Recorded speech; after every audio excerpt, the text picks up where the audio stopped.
अस्सलाम वालेकुम फ्रेंड्स।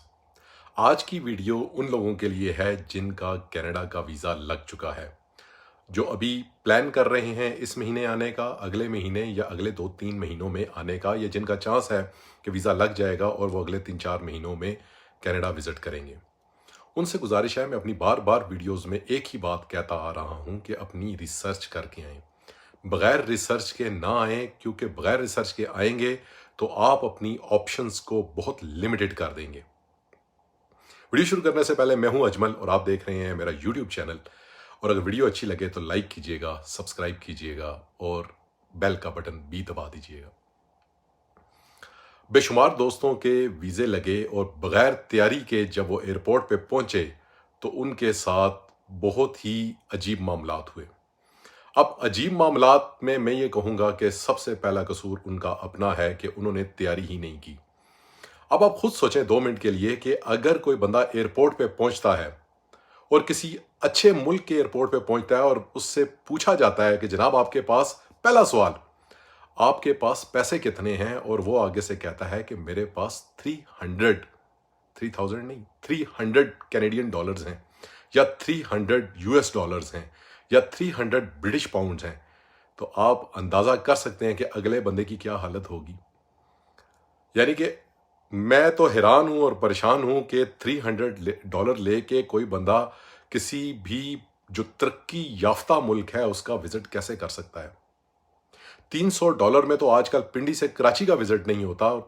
$500, $700 या $1200-1500 में कैसे कोई बंदा ये सोच सकता है, या कैसे वो ये प्लान कर सकता है कि इसमें उसका जो है वो टूर हो जाएगा।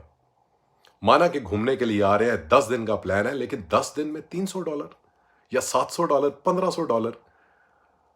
मैं बार बार एक ही बात कहता हूं कि अपनी प्लानिंग करके आए यार। अच्छा, होता क्या है पहला सवाल हो रहा है कि पैसे कितने लेके आए। अब पैसे 2000 से कम है, 1200 हैं, 1500 हैं, 300 हैं, 700 हैं, ये पहला सवाल हो रहा है।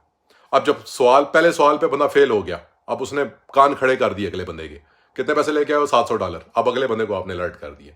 अब जब अलर्ट कर दिया, अब अगला सवाल वो करेगा, हाँ भाई कितने दिन रहोगे यहाँ पे, कहाँ रहोगे।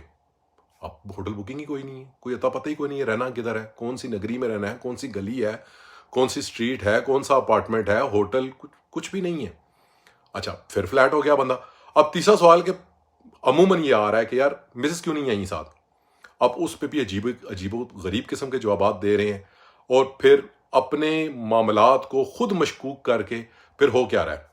और ये हुआ है कि पिछले दिनों में काफ़ी सारे लोग जो इंडिया से आए हैं, पाकिस्तान से आए हैं, मिडल ईस्टर्न कंट्रीज से आए हैं, उनको डिपोर्ट किया गया सिर्फ इस वजह से कि वो ये पहले 3 सवालों के तसल्ली बख्श जवाब नहीं दे सके।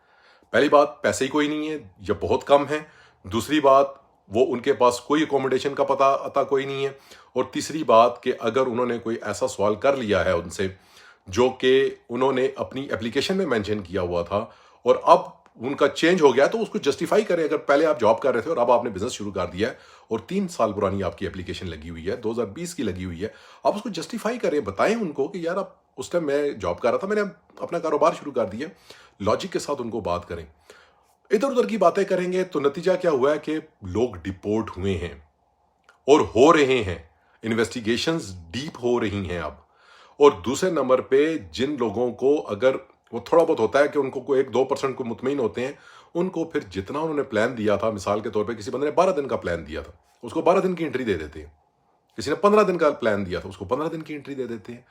अब 12 से 15 दिन की एंट्री का मतलब यह है कि आपके जो आप पे लिमिटेशंस लग गई हैं, आपकी ऑप्शंस बहुत महदूद हो गई हैं। 12-15 दिन में अगर टोरंटो आ रहे हैं तो आपको तो सही तरीके से टोरंटो के नॉर्थ ईस्ट और वेस्ट की नहीं समझ आती, बाकी तो चीज़ें छोड़ दें। किसको ढूंढेंगे, क्या करेंगे, किस तरह करेंगे। और फिर सबसे बड़ी बात, 12-15 दिन के लिए आप आ गए, अब आपके पास कहाँ पे एम्प्लॉयर ढूंढेंगे, आप क्या करेंगे, कौन सी ऑप्शंस आपके पास रह जाती हैं।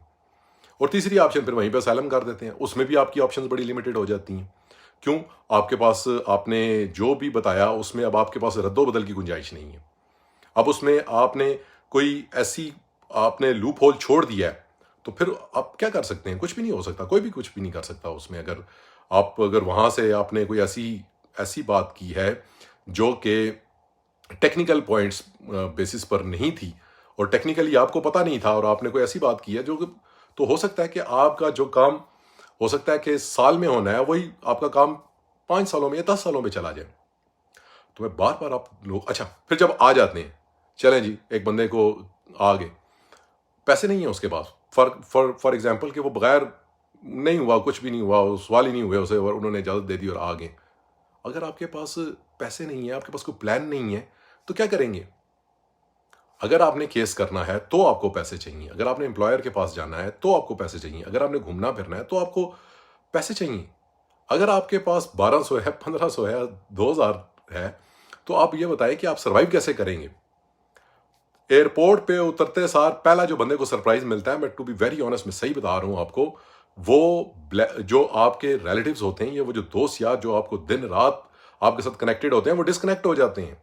भाई यहाँ पे किसी के पास टाइम नहीं है, कोई बंदा आपके लिए फारग नहीं बैठा हुआ, और जो बंदा जिसको ये लगता है कि ये आके उस पर बर्डन बनेगा, उसका टाइम ज़ाया करेगा, यहाँ पे तो टाइम इज मनी, टाइम को मनी कहा जाता है, तो कोई बंदा क्यों आप पे लगाएगा?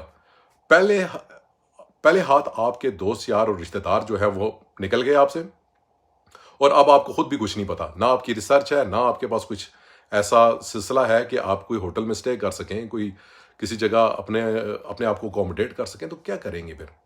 नतीजा ये होता है कि 12-15 दिन खत्म होते पता भी नहीं चलता। और फिर एक चीज़ और, जब आपको फर्ज करें 6 महीने की एंट्री मिल गई है, आपसे कोई सवाल नहीं हुए, आप आ गए हैं, उसके बाद अगर आपको कोई चीज़ समझ आती है तो जो एक्शन करना है वो कर लें।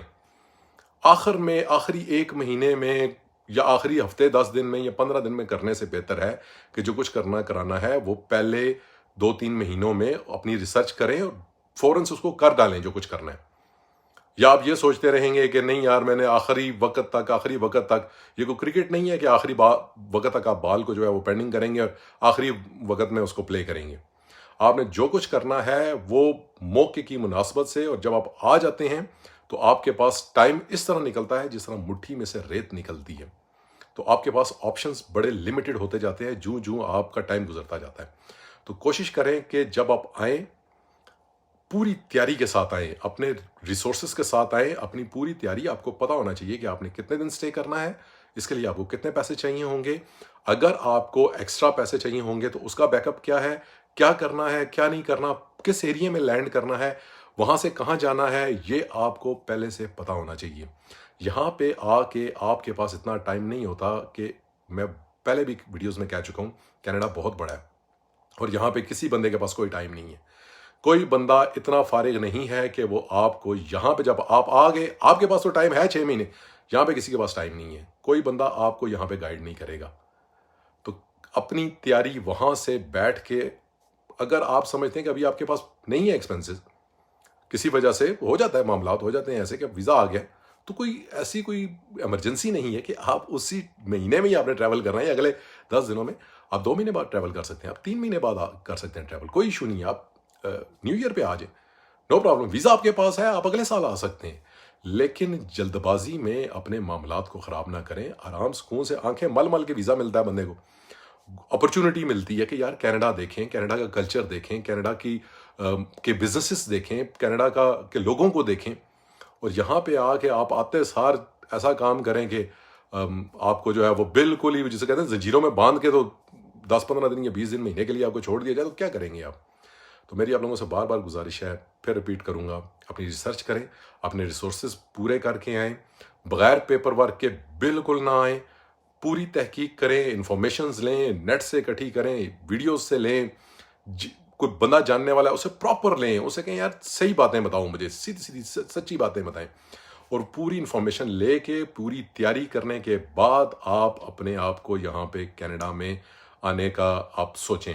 अदरवाइज मैं आपको रिकमेंड करूंगा कि अगर आप बगैर तैयारी के आते हैं तो उससे बेहतर है कि आप ना आए, थोड़ी सी अच्छी तैयारी करके 3 महीने बाद आ जाएं, 6 महीने बाद आ जाएं, लेकिन अपनी तैयारी भरपूर करें।